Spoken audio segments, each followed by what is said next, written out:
তোমার একটু বুক কাঁপে নাই? যে মা আমাদের জন্ম দিছে, মানুষের বাড়িতে কাজ করে আমাদের দুই বাইরে বড় করছে, পেটে দুই বেলা দুই মুঠো খাবার দিছে, বাবার সব সম্পত্তি বিক্রি করে তোমার বড় করছে, লেখাপড়া শিখাইছে। আজকে তুমি সেই মারে বৃদ্ধাশ্রমে রাখতে চাও? হ্যাঁ, আমি ঠিকই বলছি।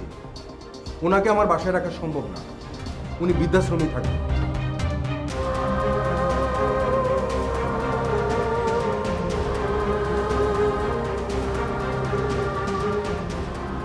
মা,